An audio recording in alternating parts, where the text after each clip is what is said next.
Okay, I believe we are now streaming to YouTube Live, and my production assistant in the other room will come and tell me in a moment if we are not. So let's get started. I'd like to welcome everyone to the 11th of the COVID calls. This is a daily discussion of the COVID-19 pandemic with a diverse collection of disaster experts.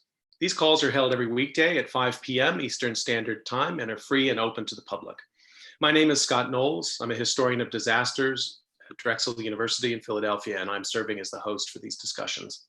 We've moved the discussion today to YouTube Live, so thank you for joining us for this experiment. I hope it makes it slightly easier for attendees to find the discussions. The link to this discussion will be the same every weekday, and you can find it at this YouTube channel, the Scott Knowles YouTube channel. You can email me, or you can find me on Twitter.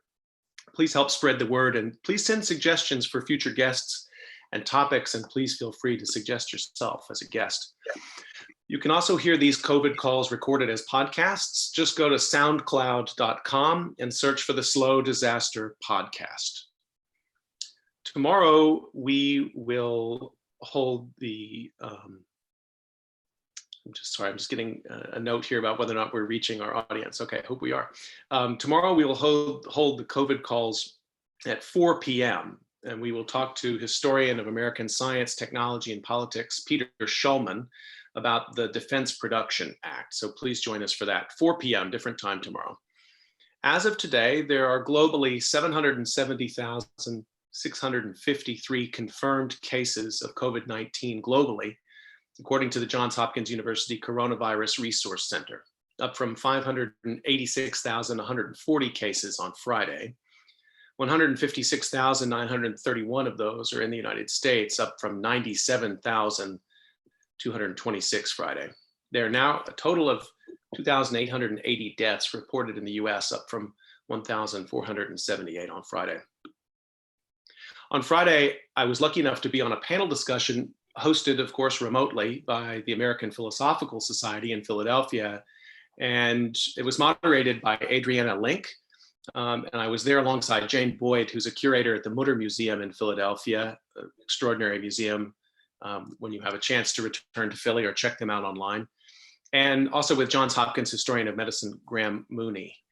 One of the things I really appreciated about the conversation was that people were asking for explicitly historical understandings of what we're living through now with COVID-19, and they didn't want cases just from 20 years back. We were pulling examples from across multiple centuries and many geographical locations. And these kinds of discussions are not just about knowing names and dates. Historians get that bad rap.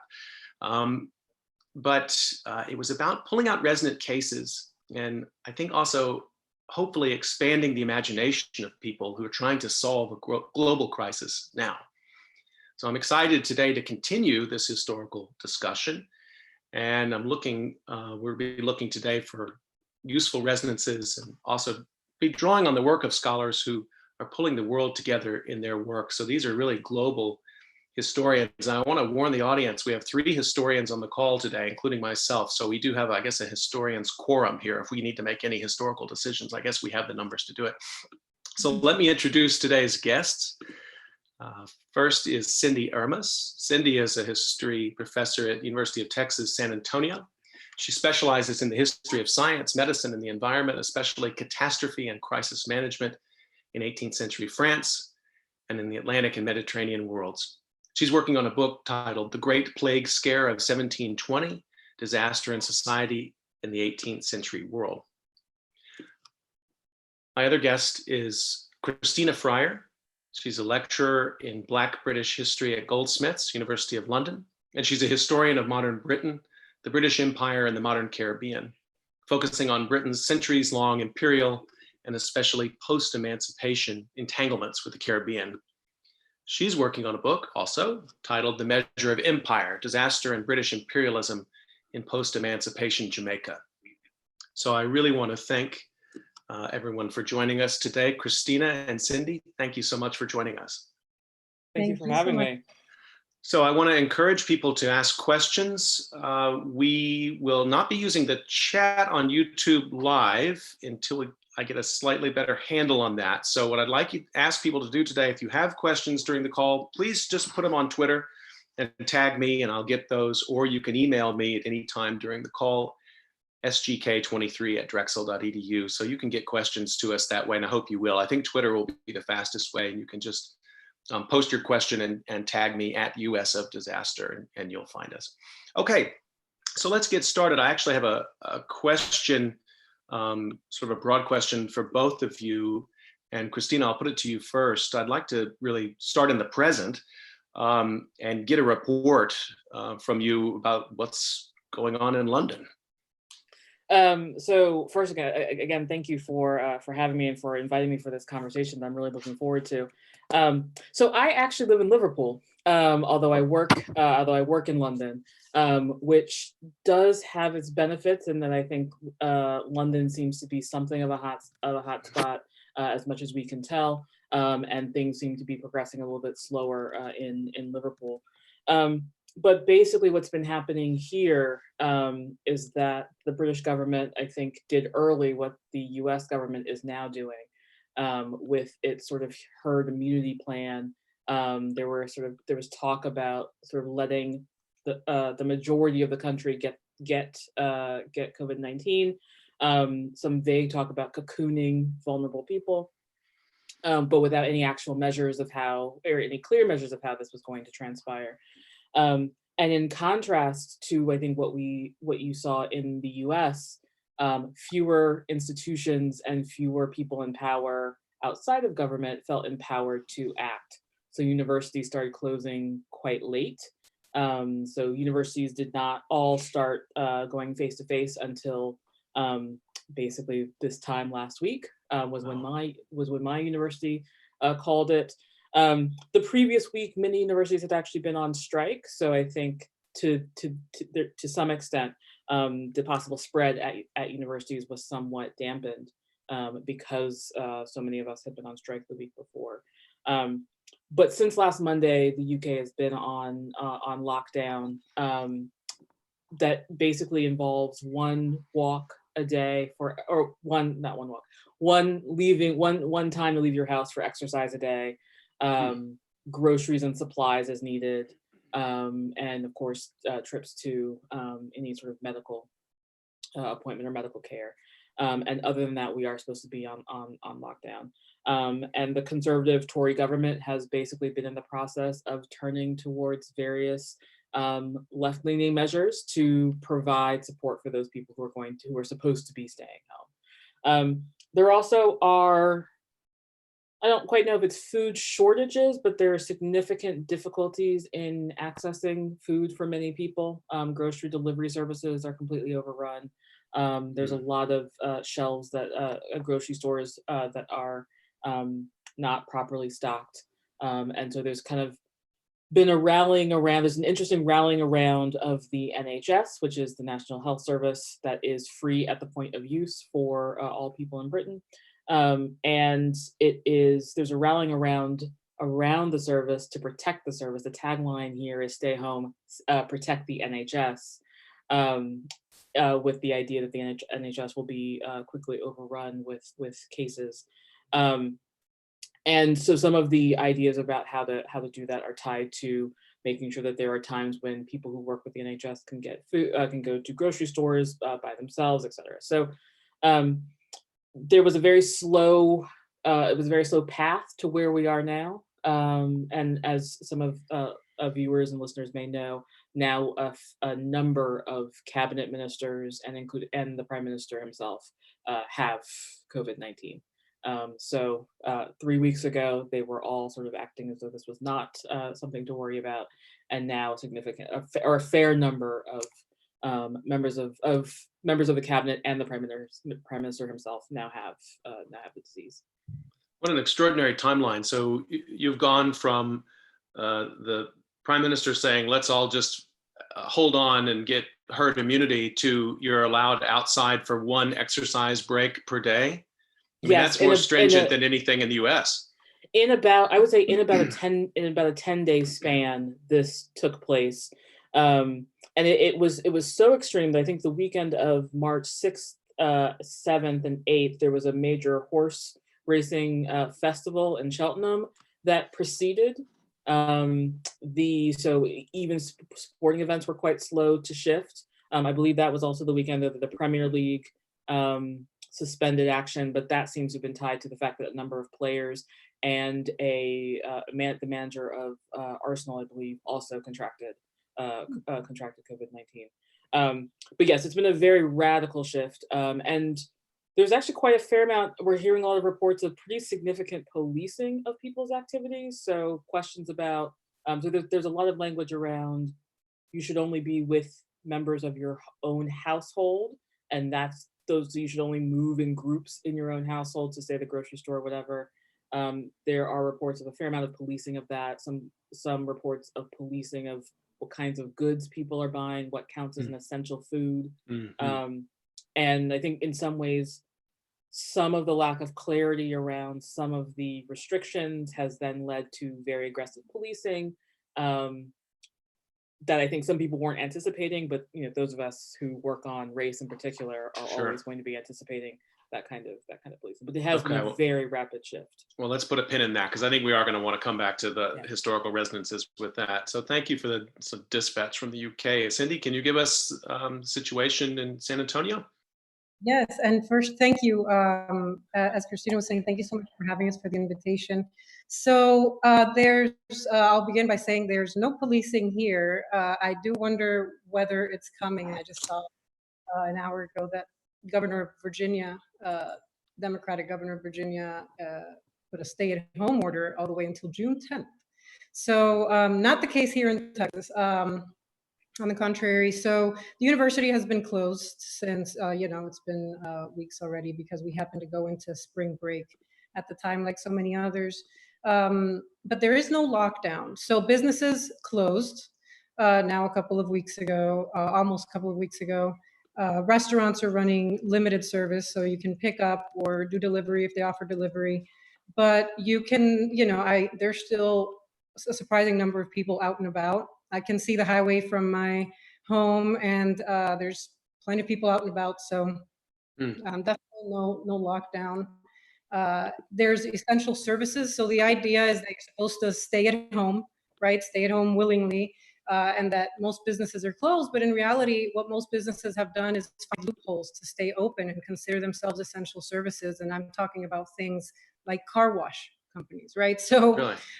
yeah, an essential service. I don't remember the last time I washed my car, but so it is a little different. Testing has been an issue in San Antonio as well, as in many cities here, of course, in the United States.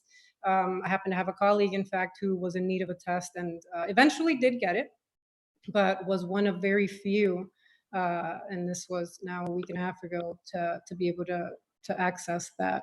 So I'm hoping that that's getting better here slowly. We're unclear also on the number of people with COVID-19 here in San Antonio. Obviously, testing is a big reason for that, right? But also just information, just access to information that's accurate and updated daily. I'm having trouble with that.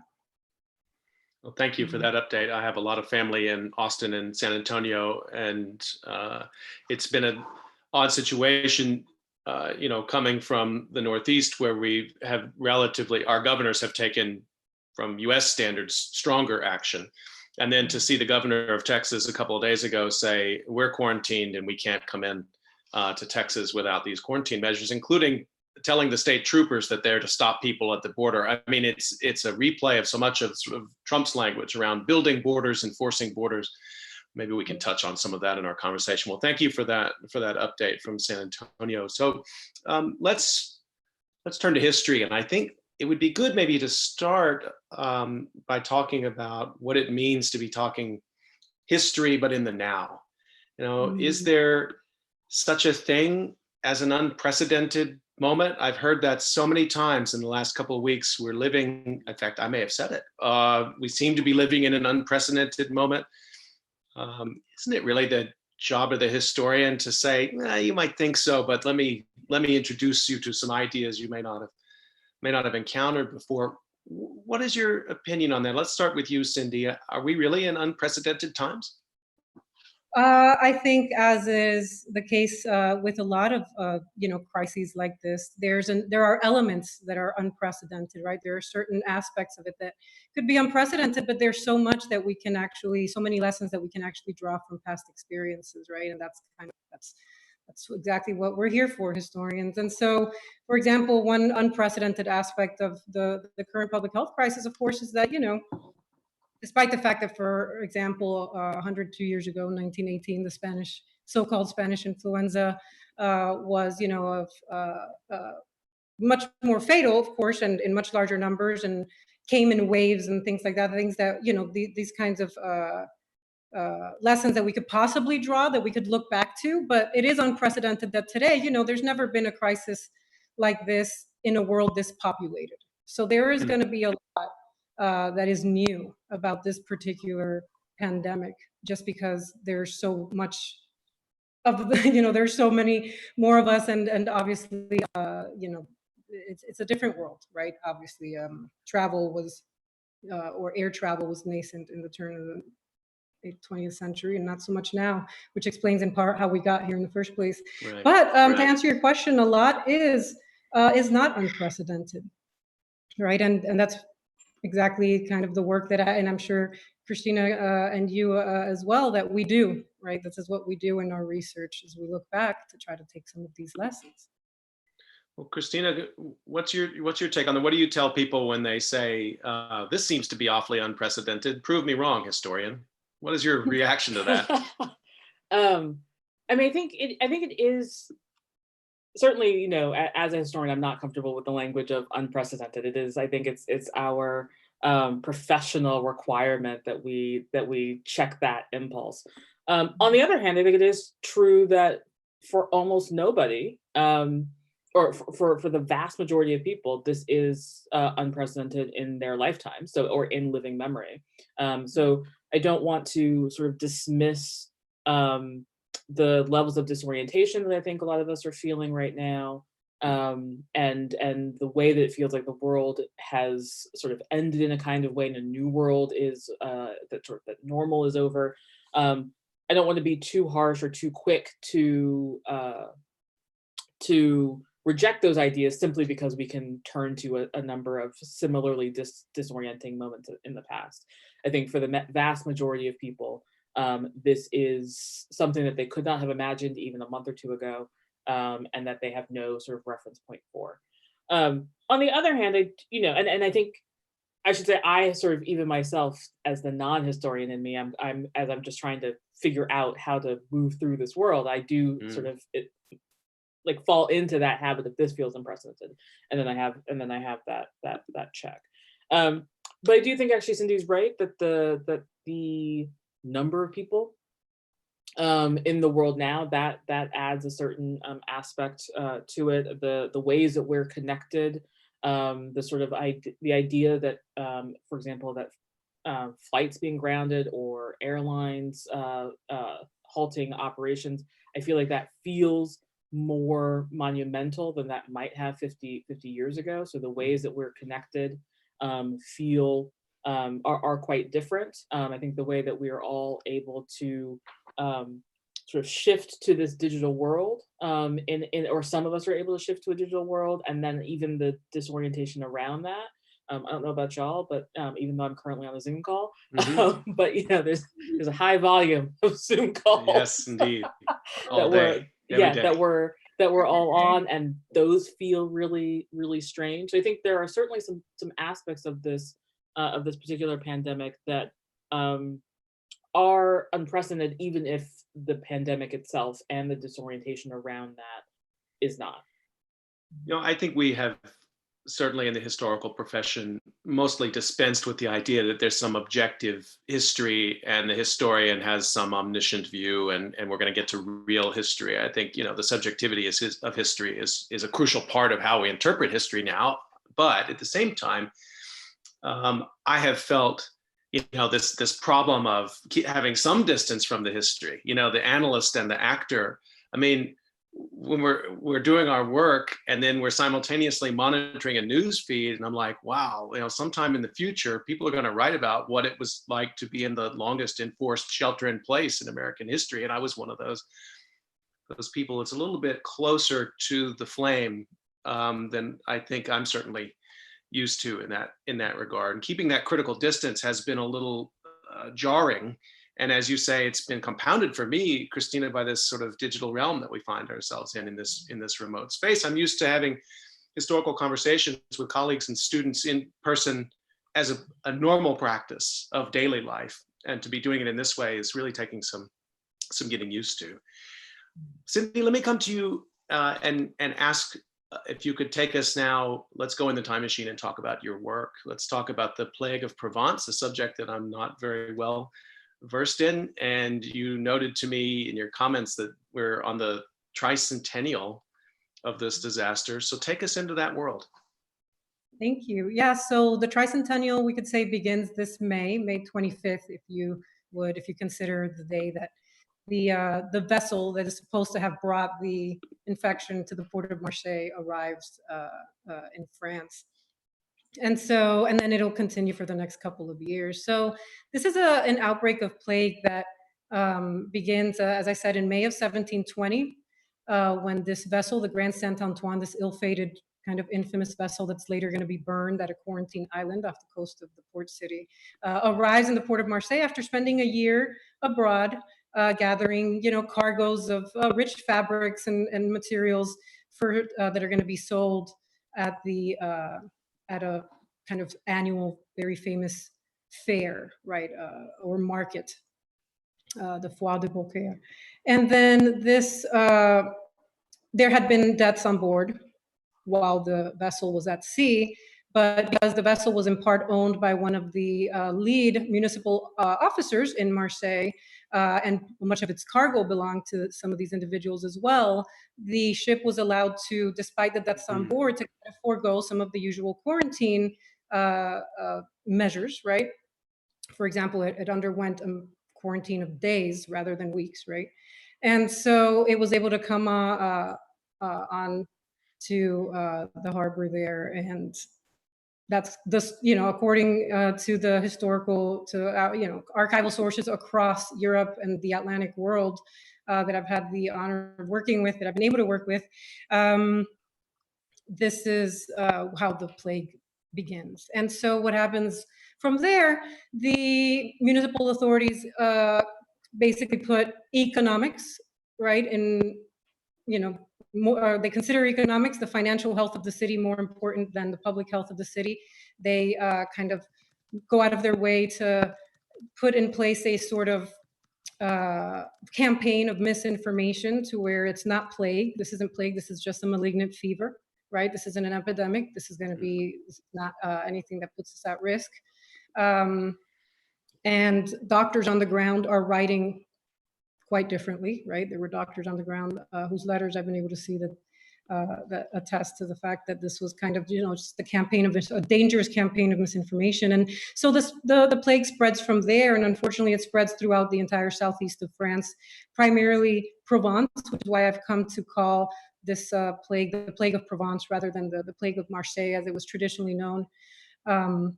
Ultimately, it is successfully contained to southeastern France, to Provence, as a result of the measures that are put in place primarily by Paris, in fact. At this point, because of the failures of municipal authorities on the ground in Marseille and Provence, Paris, the regent at the time, steps in and kind of takes over the management of this crisis. And this is one of these major first moments in which we kind of look to the centralized to the capital of an emerging nation state to step in times of disaster and mitigate some of the damage. And this goes for the rest of Europe and the colonies as well, where the capitals of these emerging nation states are the ones that are putting measures in place across the Mediterranean world and Europe to prevent, and at the Atlantic world, I should say as well, to prevent the spread of the infection beyond Provence. And so a lot of long-term ramifications come out of this. For example, the public, in terms of public health, for example, in Spain, what is now the Ministerio de Salud began at some point as this Bureau of Public Health that was put in place in 1720 in response to this plague, right? So, and we see this, elsewhere in the Atlantic world, the Mediterranean world at this time. So it's a major moment in the history of disasters and crisis, public health crisis management, definitely. Well, I want to ask you a couple of follow-ups, and maybe Christina, if you want to ask any questions about Cindy's work, please feel free. But I want to dive in on this a little bit more. So 1720, you'll have to correct the fact that I was trained as an Americanist and a historian of science and technology, so my French history is not what it should be. But what kind of power struggles is that throwing in relief in 1720? Are we sort of in a Robert Darnton kind of great cat massacre moment here? Is this a prelude to what's coming not too much further down the road with society breaking apart in France, or is it too early for that? Yes and no. In some ways, it's too early for that. It depends on the perspective, I guess, on what specifically you're looking at. What we could say about this period of time, which is to say the first half, certainly, of the 18th century, the 1720s, in particular, in the 30s, so before the 7 Years' War, for instance, is that we are seeing the sort of, which began in what is called the long 18th century, right? So the late 17th century. We start to see, in many ways, after the 30 Years' War, the kind of centralizing of these, what I'm calling, these emerging nation states, like I said, and the increasing reliance on the capitals of these states to step in, to kind of take the place of what the church used to be in charge of in terms of welfare, for example. And for that matter, like I said, crisis management.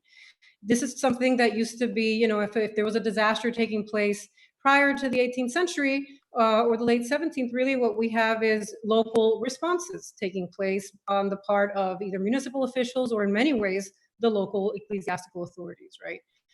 That step in, and they're the ones that are able to do any kind of mitigation. And this really starts to change over the first half of the 18th century when, as I said, it's more, these responses people are looking increasingly, certainly in the case of France, which I'm most familiar with, increasingly looking towards Paris in this case, or in later Versailles, right? To step in and fix the problem. So this is not to say that this is a continuous kind of line to where centralizing begins in 1720 and continues in terms of disaster management to today. There's very much an ebb and flow, and it depends in a lot of ways of the local historical context of where in the world you're looking at. But it's certainly, the earliest, biggest, right, most telling, most monumental, biggest example of centralized disaster management as an early modernist, right, that I've come across. And in many ways, that's the kind of the approach that I'm taking, right? I'm looking at the way that the disaster management, it changes disaster management across mostly the Atlantic world and parts of the Mediterranean. So there is a struggle there in some ways, but by this point, as I said, people on the ground are increasingly looking towards the capitals for this kind of response, the expectation. And how much in the mind of the people writing about it at that time was the Black Death? Is there reference back to the Great Plague of the 14th century? Do they see themselves as somehow much more modern, efficient, organized? They must have, but I wonder how that emerges at that moment. They do. They see themselves in many ways as having it. Well, again, there's there's a lot of gray there because they do see themselves as far more advanced by the 18th century than they would have been in the 14th. Looking back to the Black Death in particular, the beginnings of the pandemic. But they're not really they're still using a lot of the same methods. They're using quarantines. They're using embargoes. They're using smoking, right? The idea that smoke can break up the miasmas that cause disease, and all of these kind of different methods. What's different is where these responses are coming from in a lot of ways, right? And so. Well, so thank you for taking us into that. Let's see, Christina, would you mind bringing us into some of your research? And I know you've been writing about sort of the British Caribbean and colonialism, and you used this great phrase when we were talking about questions. You talked about the manufacture of vulnerability via colonialism. It's such an amazing phrase. Can you take us inside your work a little bit? Yeah, so I am working on a project that is about a series of disasters and crises in Jamaica that are sort of mostly around Kingston, Jamaica, which would become the capital of the island. And I'm focusing on the period after the end of slavery, so from roughly 1840 to 1910. And so I'm looking at this series of 5 case studies. Um, 3 of which I think fall under sort of the classic definition of disaster, 2 of which don't. But the idea is to both look at those particular events and how the British government and the British colonial government responded to them. But in particular, I'm interested in what their response says about how they viewed the colony of Jamaica, which was really becoming quite marginal, or at least the narrative that we have is that Jamaica was becoming quite marginal in the late 19th century because it no longer was as productive as a plantation colony. So in terms of the things that are sort of classically understood as disaster, I look at a series of fires that happened in Kingston. I look at the 1907 earthquake. And then what's particularly relevant for us today is the first chapter of that project, the book project, is about the 1850 to 1851 cholera epidemic in Jamaica. And so this was the second of the big 19th century cholera pandemics around the world. But the Caribbean, well, Jamaica at least, had not been hit by the first wave in the 1830s. So this is also the first time that Jamaica had experienced cholera. And from what we know, it seems to have emerged in the city or the town of Port Royal, which is across the Kingston Harbor from Kingston. And it then pretty rapidly spread through, and I should say this is in October of 1850. It pretty rapidly spread through the cluster of 3 southern towns. So there's Port Royal, there was Kingston, and then what was still the capital at the time, Spanish Town, which is about 13 miles inland from Kingston. And then it spread through other parts of the island. And what I'm particularly interested in is the sort of dialogue between British public health theories and ideas, and the attempts to sort of use those to think through a set of problems happening in Jamaica. So very quickly, when I was reading through the documents, what stood out to me, and this was part of my dissertation project, so I was probably not as cynical yet as I should have been. But what stood out to me very quickly and surprised me at the time, but does not surprise me now, is just how much they were talking about labor. And so basically all of the deaths of Black Jamaicans in particular was talked about as lost labor. So lost laborers, or not just that they were talked about as lost laborers, but they were then very quickly connected to what was seen as an ongoing set of problems about emancipation, and the way that most of the British commentators saw emancipation by the 1850s as failing. And they believed it was failing because the plantation economy was no longer thriving, because freed people were no longer working on plantations, on sugar plantations in particular, to the extent that was necessary. Point of clarification, when had emancipation been granted? So emancipation had been granted in 1834. There was a 4-year labor transition system called apprenticeship. So full freedom was 1838. Okay, so we're 13 years into an experiment of emancipation at this point. The pandemic and they're using the language of experiment. So that language is very prominent in the documentation. And yes, so pretty quickly after emancipation comes this very significant pandemic that I think nearly 10% of the Jamaican population died as a result of this epidemic. So Jamaica was incredibly hard hit proportionally from the epidemic. And so I look at a few figures, but there's one in particular, a public health epidemiologist named Gavin Milroy, who had been very involved in British So Britain had cholera, or had another round of a cholera epidemic in 1849. Milroy had been very involved in public health campaigns during that epidemic, and he happened to be he was an opponent of quarantine. So this is also at a moment where British public health policy is very anti-quarantine. Mm. And he goes to Jamaica, he travels around, he writes a series of reports, and basically the solutions that he offers for cholera is basically increased sanitation, which has some resonances in today's moment. So he recommends increased sanitation, and both sort of broadly across the island, but also in terms of people's personal habits. But he's very clear that increased sanitation is also about solving the problem of emancipation. So this sort of moral and clean living is going to both stop or keep cholera at bay, but then is also going to produce this sort of group of labor of people who would be willing to work wage labor on plantations. Let me, Cindy, to you. I mean, this really interesting point that Christina's raising about the framing of the pandemic in terms of lost labor and therefore lost wealth for investors. Do you see a similar dynamic playing out in Provence? Absolutely. The 1720 plague was seen as a major financial disaster for the city. They do eventually recover from it in a few years after it's over in 1722. But at the time, it was seen as, you couldn't get food inside of there. It was a disaster building upon disaster as a result of what began as, this epidemic.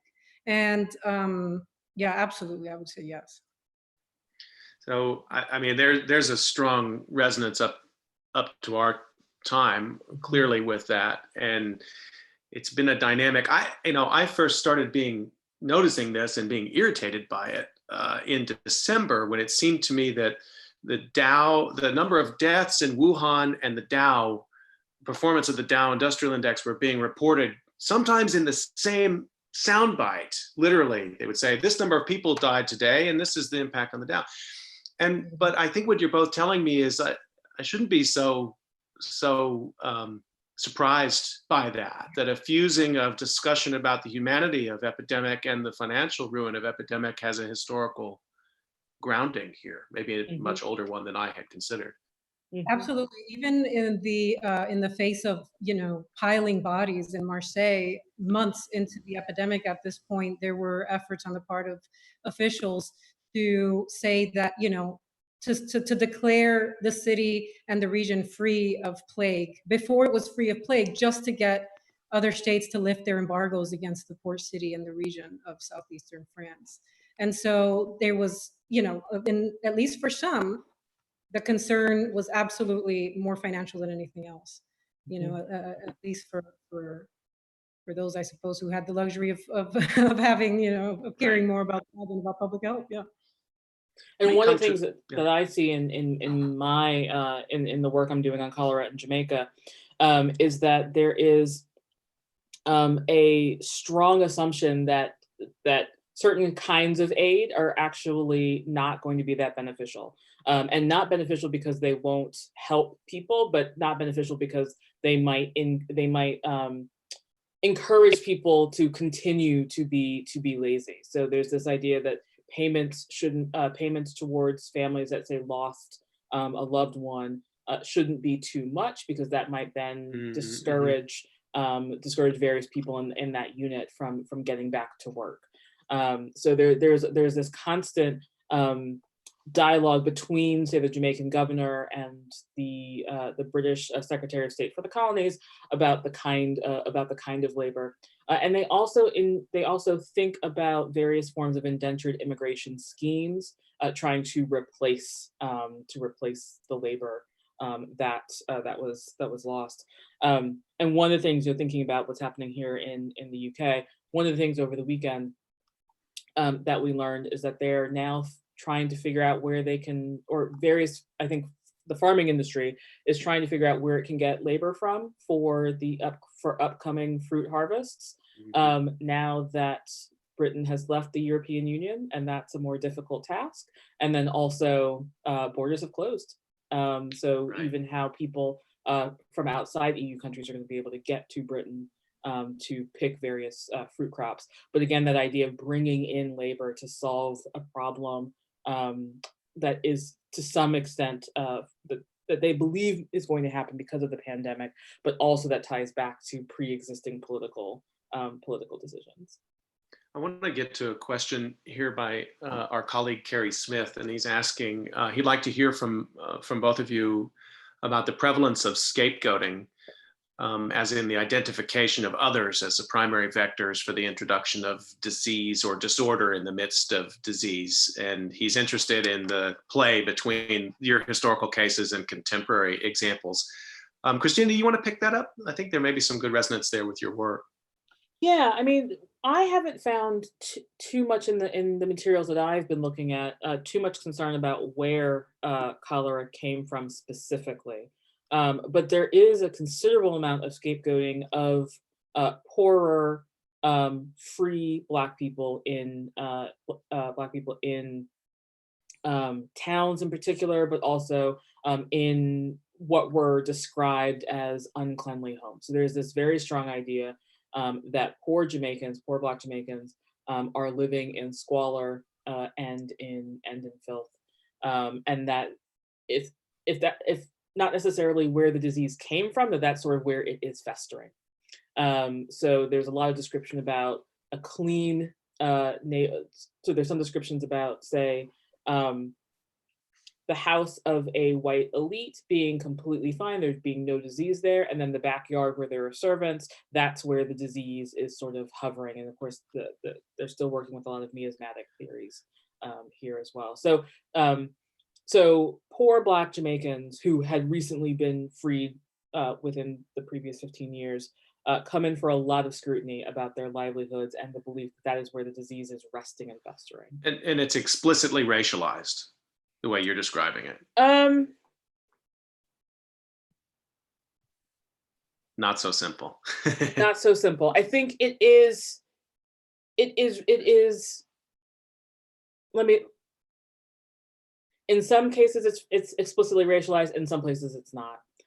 So there is a sort of slippage around sort of paupers, the poor, which generally means Black people. In other cases though, they are quite explicit. So sometimes they are describing, there's a trick that they use in a lot of these reports where they'll list one person or one family and then make a broader claim. So it'll be, so-and-so's home, as in Negro villages everywhere, mm-hmm. and then on and on about how it's not clean. So there's some of that that's going on.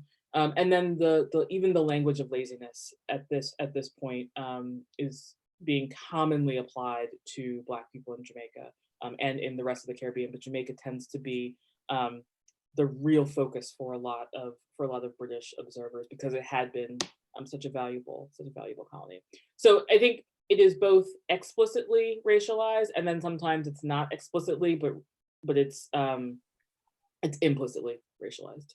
Cindy, what about in 18th century France, this issue of scapegoating, finding having to maybe even manufacture an other outsider to give some sort of understanding of where the contagion is coming from? Does that show up in your work?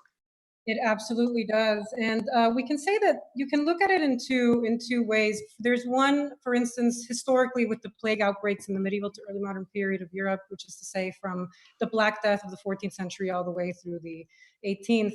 We have domestic scapegoats with, for instance, Jewish communities, which are accused of poisoning the wells and causes the anti-Semitic pogroms of the Black Death era and things like that. But really, I would say the bigger, in fact, even the larger kind of operating scapegoat here is, anybody, for instance, the Eastern Mediterranean, take your pick, right? So the plague comes to be known in Europe in many ways incorrectly, right? As we're learning more and more these days with genetic studies that look back at these kinds of histories. as an Orientalist, as an Oriental, I should say, affliction. These Orientalist narratives are what's explaining where the plague comes from for hundreds of years. That definitely the case in the 18th century. By the time you get to the 18th century in Spain, the plague is referred to as La Peste Levantina, literally the Levantine plague. By Levant, I mean the Eastern Mediterranean, right? And so there, the scapegoat there, this is the way it was explained. It's by scapegoat / Orientalist narrative, rather than questioning that. It was just taken as fact for a very, very long time. The continuity of that to me is pretty extraordinary. And I mean, but the way both of you have explained too, this concept I've been thinking a lot about, the sort of intersectionality of disaster too, that we may have multiple different kinds of disasters happening and intersecting, but also the way we usually think of intersectionality, which is compounded identities, which make an other even more other in certain circumstances. I mean, if you look at Philadelphia in the last 10 years of the 18th century, 3 yellow fever outbreaks. And the first one, the major one that also killed 10% of the population, we believe at that time, was blamed on French immigrants, elite French immigrants. But then when the assumptions that it put into place about African Americans living in Philadelphia, that they were somehow immune to it and that they should be then tasked as the primary caregivers. So you have all of these sort of national and racial and the Catholic and anti-Catholic feeling literally compounding on top of each other to find multiple reasons to not trust the outsider at that moment when anti-European feeling is very strong in America in that last 10 years of the 18th century. I want to shift, we have about a little bit more than 10 minutes left, and I wanted to shift over, Cindy, to you first about the science here a little bit. So you were mentioning some of these methods that were used, which some of them were the tried and true methods going back to the 14th century. So we're in a pre-Pasteur moment here in 1720. How did the people at that time make sense of the disease process? What actual measures did they use? What did they think was going on in the body? Right, as you just hinted, this was pre-Pasteur, right? This was pre-germ theory, and so the understanding of every aspect of health and disease came from what we could call the humoral theory, right? Which is to say, the belief for hundreds of years from Hippocrates, basically, all the way until the 19th century, and frankly, well into the 20th century. The understanding of health and disease was that it came from within, not from without. Today, we understand that our illness is caused by microorganisms, by pathogens, whether it's a virus, a bacteria, so on and so forth. And the understanding before germ theory was that it was caused by an imbalance of the humors that make up the human body. The humors, it was believed that our bodies were made up of 4 humors or fluids, right? Black bile, yellow bile, and then phlegm and red bile, of course, which is blood. And the idea was to keep these in balance, and an imbalance, right, would cause dyscrasia, which is to say an imbalance of the humors that could make you sick. But it could also make you crazy, right? It could also affect your temperament, your personality. Every aspect of being human was in many ways explained by, on the one hand, God, of course, and on the other hand, this understanding of the humors, right? And so, the plague, for example, was explained on these terms as well.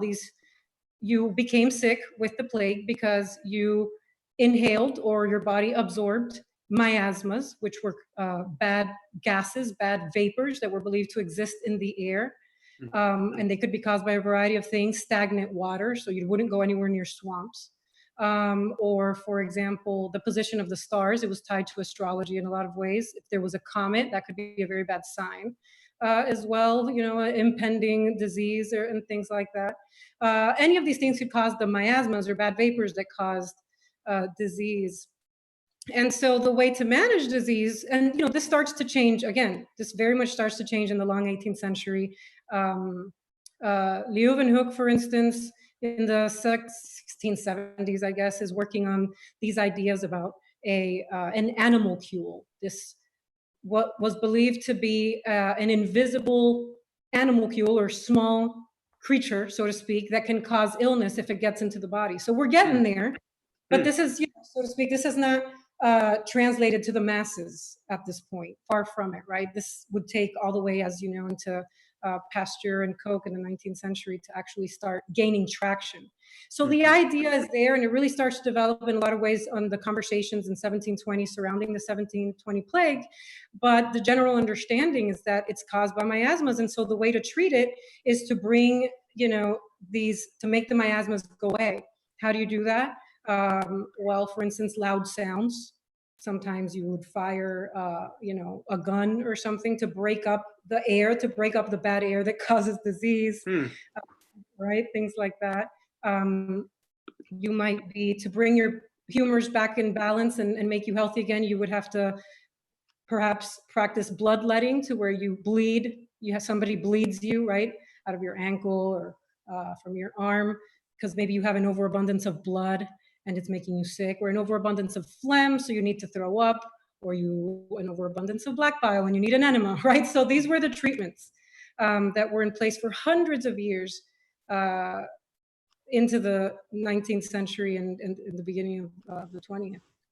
I want to remind everyone that we're speaking with historians Christienna Fryar and Cindy Ermus about pandemics in history, and we're just hearing now about the many different ways to treat the plague in 1720, including shooting off firearms. I'm not sure if that's being practiced in contemporary United States, but if it was going to be anywhere, Texas would be where that would be taking place. As a native Texan, I can say that. Christienna, to you, I just want to ask, by 1851, understandings of medicine had certainly changed, but I imagine also in Jamaica, there must have been some sort of split between a notion of more modern medicine and maybe more folk or traditional medicine. I don't know if that's something you find in your work at all. Can you speak to that? So there, what shows up most in my work, although there's certainly a number of Creole or folk practices. So Mary Seacles, in her narrative, her narrative, she describes her own she describes tending to various cholera victims using the folk healing methods that she had learned from her mother. But part of what I'm really looking at in my work on this is that actually there is still a significant debate over where disease comes from in the 1850s in Britain, because we still don't have germ theory. And while John Snow had begun to suspect that cholera was transmitted through water or through contaminated water, there hadn't been much uptake yet on his theories, which had only been developed in the late 1840s. So there's a significant, so the stuff that Cindy is talking about, although I have not encountered the loud noises and gun theory. Yeah, that's a new one on me too. But the idea of miasmas is really pretty common in the discussion around cholera. And there are kind of two camps. So there's the anti-contagious camp, which believes that disease did not transfer person to person. And so they were really quite keen on the idea of sanitation. And also because it didn't transmit person to person, there was then no need for quarantine. And that fit in very well with the free trade ethos that was really politically important in Britain beginning in the 1840s. And then there's some contagionists who still haven't fully figured out how it passes from person to person, but have a sense that it does, a sort of rudimentary contagion theory. The thing about cholera, though, in the 19th century is that it killed so quickly, and the methods that they had did so little, that what I actually find in my research is that they are not planning to do much about treating cholera. So there's almost this sense that once somebody gets cholera, there's not much that can be done. They'll either survive that or they won't. And so instead, there's this really heavy emphasis on prevention.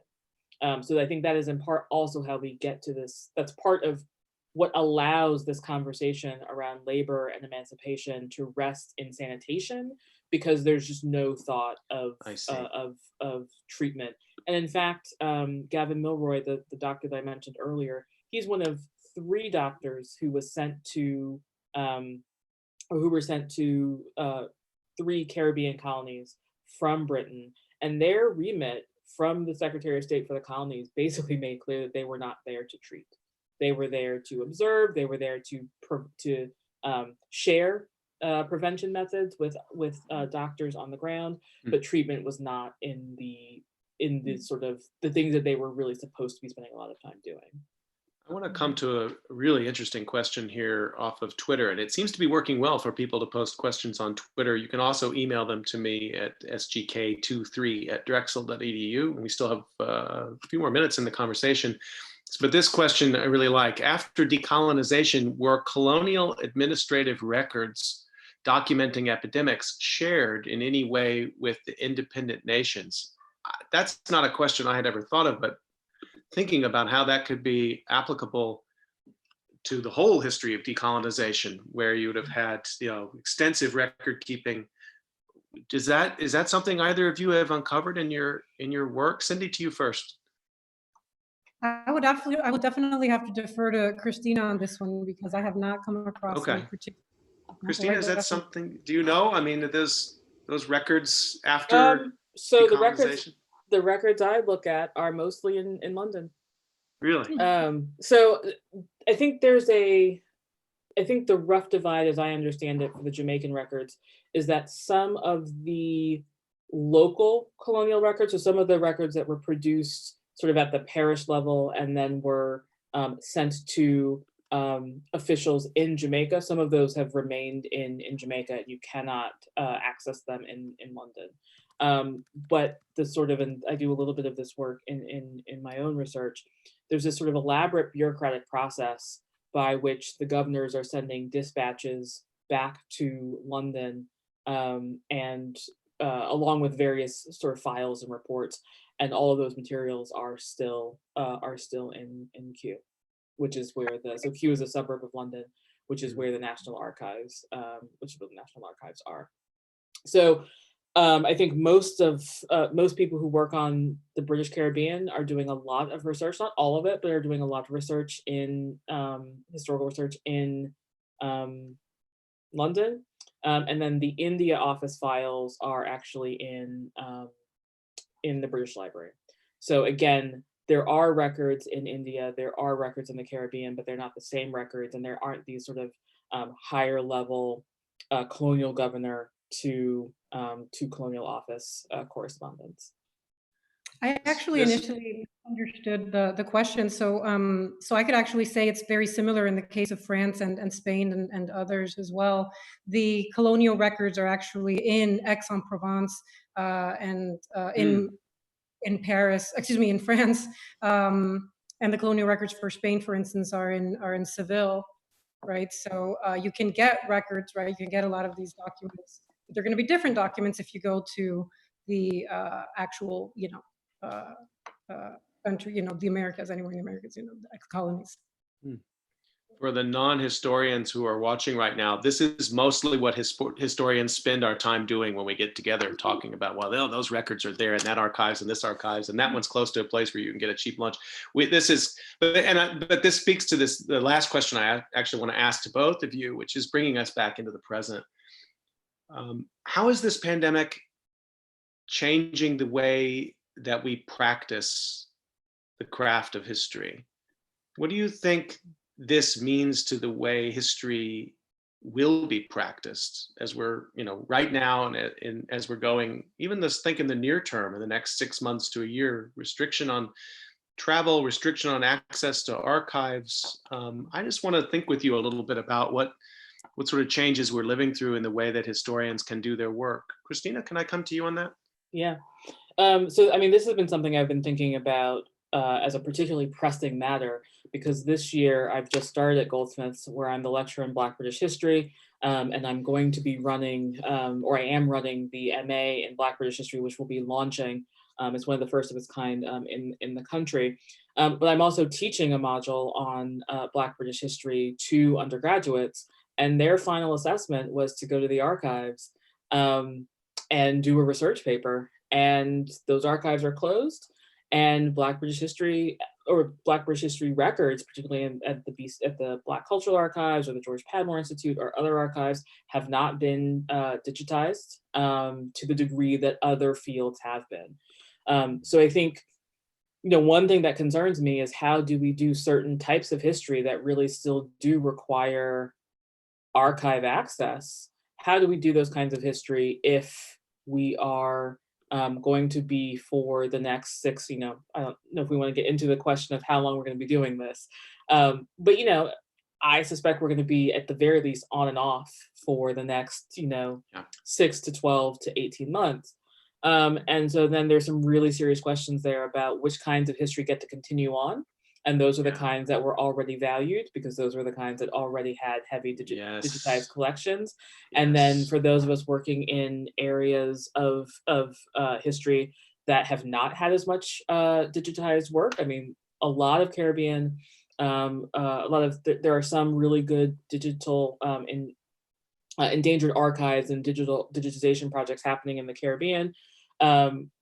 But again, these are just fields and areas where that kind of research is going to be on hold in a kind of way, when actually at a moment when I think we kind of need it most. Just want to highlight a term you used there, which is important for people to know, and that's endangered archive. And that unfortunately describes an increasing everyday number of archives, not just because of the pandemic. This is another example of sort of the slow disaster and the disaster event. So what's happening right now is going to further endanger archives that were already, and special collections and historic house museums and many other kinds of historical assets that can be really crucial places for breakthroughs in knowledge. But as Christienna, you said, this is going to put emphasis on collections that people can already get their hands on in person. Cindy, I'd like to get your take on this as we're wrapping up. Yeah, I actually, I agree completely with both of you. I have these similar concerns. I guess on the one hand, the best case scenario is that this accelerates the digitization of primary source, of archival sources across the globe. But the reality is that some are going to be valued more than others, and that's going to leave a lot of important documentation. It's gonna remain inaccessible. And that's the problem. These archives that some of which I've worked in as well, for that matter, that are that suffer serious problems with underfunding. They're just not funded, they're not valued. This is going to be in many ways tragic for both the archives and for the historians that work in them. And I don't know what the solution is, really, given that funding is so important. And how do we direct funding to equally across the board? I just it's a problem. Yeah. I'm going to have a follow-up COVID calls in a few weeks with some archive and museum directors to put this question directly to them as well. I think we have to engage this conversation. As Christienna said, this is, if it's 6 months to get back to a period where maybe our universities are inviting students back on campus, the reopening of places that are already hard to staff is going to take even longer. So just so that people understand the kind of work that we've heard talked about today requires not just the historians, but also the archivists, the librarians, the people who work in those spaces and keep those places running, usable, safe and clean. I mean, this is a community of scholars that we really need to be thinking about taking care of in this moment. Cindy, Ermus, and Christienna Fryar, I want to thank you both so much for sharing your insights. I cannot wait to read these books, and I feel like I got a great preview of them today. And I just want to remind everybody that Peter Schulman will be on tomorrow, 4 p.m. to talk about the Defense Production Act. And we'll see you all back here then on COVID Calls. Thanks, everybody. Thank you. Thank you.